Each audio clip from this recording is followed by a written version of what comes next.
Hey everybody, real quick note before we get started today. What you're going to see is something I very rarely do. It's a reissue of a video that we've already had come out on these Rockwood Geo Pro 12S's, but after this video came out and I learned more about the new generation of these, I found that I had three major deal maker, deal breaker, huge errors in the information that I put out. And I've never claimed to be perfect. I've never claimed to get everything right, but I do want good information out there. And these seemed big enough that just dropping a note in the comments didn't feel like that was gonna do it for me. So as this video goes, you're going to see me put several updates on screen that supersede anything that comes out of my stupid mouth. And I hope you appreciate that we went to the extra effort redoing all this to get the proper information out there for you. So I've talked enough, let's get going.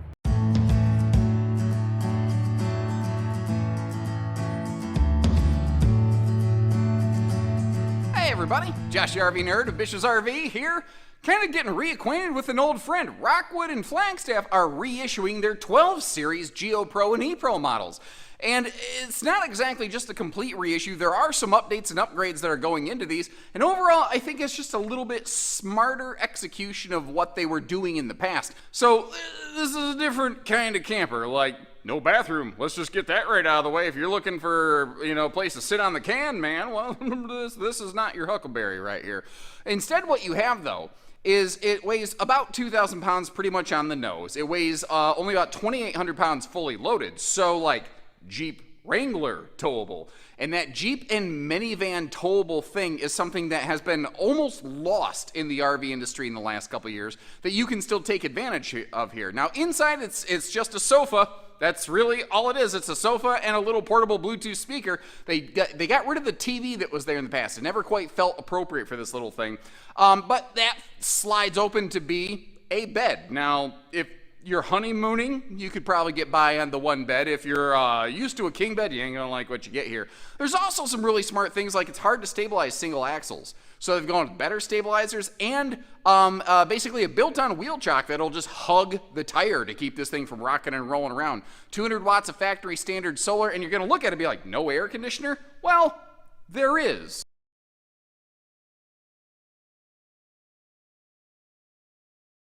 Now, normally I like to get in the RV and look around real slow and pan you around, but I don't have a whole lot of room in this one to do that. And I don't like to use tricky fisheye wide-angle lenses in my work. This is basically how the naked eye will perceive it when you come see it in person.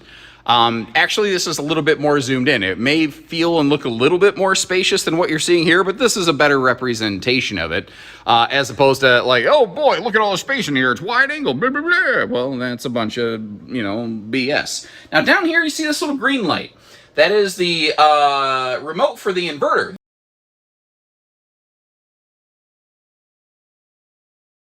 But I mentioned it has like air conditioning and two heaters. It kind of has two ways to heat and two ways to cool. So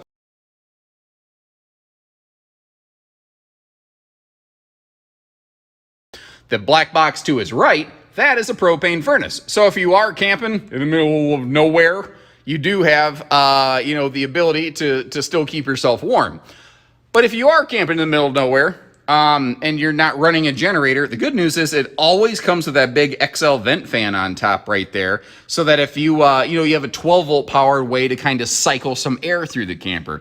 Now, you saw in our little floor plan in a flash, with me sitting on this thing, I didn't do a good job of tucking that cushion back in, did I? Anyway, you'll see why it's like that, because I had to do some bed mode demoing in a second here. Anyway, you saw that I could sit in this thing. I'm a little over 6 foot tall. I got a long torso. I was able to sit in it. Now, with a lot of extra headroom. It's not like I'm doing jumping jacks in it by any means, but I would be okay.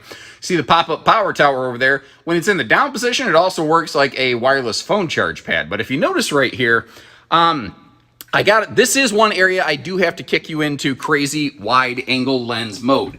This has, I didn't actually get my tape measure out. I didn't measure the bed. We can do that for you at our local store level. If you need somebody to hard tape measure this thing, we can. What I can tell you is, I fit on it barely. The top of my head touching the wall, the bottom of my feet touching that little side stand, I fit on the thing. Now, it would be tight, but two people could lay side by side on this thing. So if you're cozy like that. If you're in that still nice newlywed phase, you like cuddling and expanding the population, well, you know what? You're gonna do just fine in here. If you're used to king bed spread out space, you ain't gonna enjoy this experience. Just letting you know. Now, storage in a little thing like this, very limited. Ooh, Oh, that's magnetic, and it's a hanging closet rack. I didn't know that until just now. I guess I had never looked in that long enough, and I will tell you, the magnet hardware they're using on these, holy crap, dude, that is aggressive. Pocket screwed, you can see how it's still raised panel kind of, hardwood doors done in a very residential shaker style, essentially. This is where they used to have a TV mounted. And a lot of people said, I don't need a TV in this thing. I'm not camping in this where TV matters. This is like the only Geo Pro that does not come with a TV. But what I do respect is they have standardized that JBL Bluetooth speaker over there. That, I think, is a really, really good, smart call. Now, right behind us, you do have a big dinette breeze window. Plus, that window can tilt open for some airflow. And your entry door, albeit small, also has a screen door function. So if you kind of, if you can't run that, the air conditioner heat pump thing, you can use that to kind of force a 6-mile-an-hour breeze through the camper. And taking another look at the weights and the measures here, again, you don't need a Bigfoot gravedigger monster truck to haul one of these around, no. There's a bunch of other really good surprises that go with this too, like double propane tanks on a little bitty guy like this. That is kind of cool. But the thing is, remember, you've got your on-demand water heater over here, and you have a propane furnace. So, not to mention the propane cooking stuff that we're going to get to see as we go around the camper. But this is what's really, really cool right here. Not only are they using the quick drop stabilizers in the back, they also have that basically built-on wheel chock right there. And that will help the RV not roll away. Which is important whether you're in it or not, obviously. It will also just provide a little bit more stability on your site. Shining up, looking real good here. And I don't know if you noticed my footprint on the wheel well guard there, but it is actually weight bearing. I actually stood myself right up there to feel how kind of sturdy it was so that I could check out that solar panel that they have going on the top there. And you notice how generally blank and empty that roof is. If you felt like adding a little more in the way of solar action, I don't see any reason you couldn't do that on here. These are very narrow body. You might notice how far the axles actually stick out past the body. I think, if I'm operating from memory on this, so pardon me if I'm wrong, but I think these are like a 5.5 foot wide itty bitty little body. Well, when the axles stick out further than the body, you gain stability. And if that doesn't make sense to you, stand with your feet directly next to one another and have somebody push you sideways, and you're gonna fall. Or you're gonna move your feet so you don't fall. And what are you gonna do with them? You're gonna spread them out. And if your feet are wider than your shoulders, you suddenly become very hard to knock over. You know what I mean? Especially if someone's just kind of pushing you. Well, that's the same concept as the axles being wider than the other stuff. Tire pressure monitoring standard here. And this is interesting. Double propane cooker hooker coming off the side over there. Very dangerously close to one being a propanus, but the gas is not coming out the back side. Up top here we have that Thule manual crank out awning, but those are simple, fast, quick, and easy, so you can get yourself some extra shade. But this over here is kind of cool. So first of all, this is our little outdoor kitchenette. And it basically magnetically attaches to this oversized flip-up rear kitchen door right here.